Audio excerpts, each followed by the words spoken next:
नमस्कार। आपका बहुत बहुत स्वागत है आपके अपने करंट हेवन के यूट्यूब चैनल पर। हम यहाँ पे बात करने वाले हैं सीटेट के नॉर्मलाइजेशन प्रोसेस को लेके। देखिए, सीटेट का जो रवैया है मेरे भाई, आपने देखा था कितना सटीक वो काम करती है। पिछले कई सालों से जो ऑफलाइन पेपर हो रहे थे, केवल एक सेट उसके बनाए जा रहे थे, तो उस समय हम लोग देखते थे। हम लोग देखा है, जिन्होंने नहीं भी दिया था तो उन्होंने भी अगर डाटा उठाकर उनको देखना है तो वो भी देख सकते हैं पिछला रिकॉर्ड।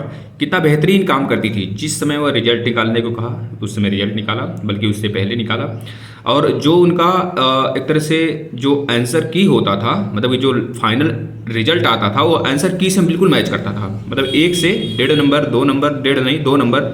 यह क्या होता है कि बस आगे पीछे हो सकता है, लेकिन ज़्यादातर चांस होते थे कि बिल्कुल भी वही सटीक उनका उत्तर हो, प्रमाण हो, यानी रिजल्ट वाला हो प्रोसेस जो आंसर की में था।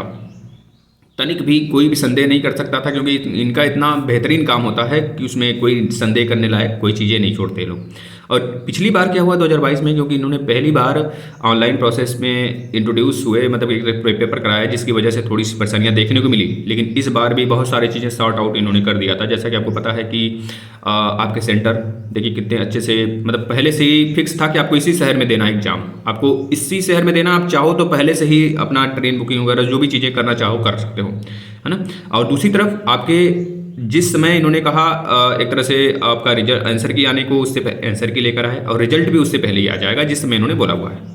अब यहाँ पर यह मुद्दा है कि बच्चों के नॉर्मलाइजेशन प्रोसेस होंगे कि नहीं होंगे। देखिए मेरे भाई, आप जो कह रहे हैं कि सर किसी चैनल द्वारा बताया जा रहा है कि 50 क्वेश्चन प्लस एक तरह से ऑब्जेक्शन किए गए हैं, तो ये गलत बात है। आप खुद अपने दिमाग से सोचिए, हर एक क्वेश्चन का ऑब्जेक्शन करने के लिए आपको 1000 रुपये है।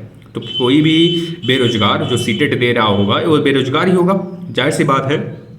या फिर भाई बहुत बड़े पैसे वाले हों तो वह एक तरह से 1% एक्सेप्शन में लेके चल सकते हैं, लेकिन 1% सिर्फ। और जो बंदा होगा 1-2 होगा, वो बिल्कुल कमेंट कर सकता है, बता सकता है कि हाँ सर मैंने किया था। तो हम देख ले भाई चीज़ें, तो उसका नाम वगैरह देखा जा सकता है वहाँ पे जो भी ऑब्जेक्शन करता है। अब चीज़ें देखिए मेरे भाई, एक चीज़ और है। अब 50 क्वेश्चन करने का मतलब है कि यह भी जरूरी नहीं कि 50 के 50 नंबर बढ़ जाएंगे, है ना। तो यह चीज़ें हैं, और सीटेट बहुत ही सटीक और बिल्कुल प्योर रिजल्ट देती है ना। तो इस बार भी वैसे ही बच्चों का, जो एक तरह से कैटेगरी वाले बच्चे हैं ओबीसी, SC, ST, इनमें अगर उनका 81 नंबर आ रहा है, 80 नंबर आ रहा है, तो मे भी 1 से 2 नंबर बढ़ सकते हैं, मात्र 1 से 2 नंबर। और जिनका जो अनरिजर्व कैटेगरी, जो जनरल से बिलोंग करते हैं मेरे भाई, तो वह अगर 89, 88 नंबर तक उनका आ रहा है, बन रहा है, तो मे बी, ये जरूरी नहीं कि बढ़ेगा ही, लेकिन मे बी बढ़ सकता है 1 से 2 नंबर, मैक्सिमम 2 नंबर, अन्यथा 1 नंबर 2 नंबर, यही बस।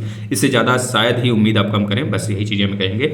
और फालतू बातों पे नहीं ध्यान देंगे। रिजल्ट जब भी आएगा आपके, हो सकता है 28 तारीख तक, या फिर जैसे ही मार्च का वीक लग जाए तो स्टार्टिंग में ही आ जाए आपका रिजल्ट, क्योंकि उन्होंने जब तक कहा है, मतलब लास्ट मार्च के फर्स्ट वीक में उन्होंने कहा है रिजल्ट आपका अनाउंसमेंट हो जाएगा। तो जाहिर सी बात है 7 तारीख से पहले पहले आपका रिजल्ट आपके सामने होगा।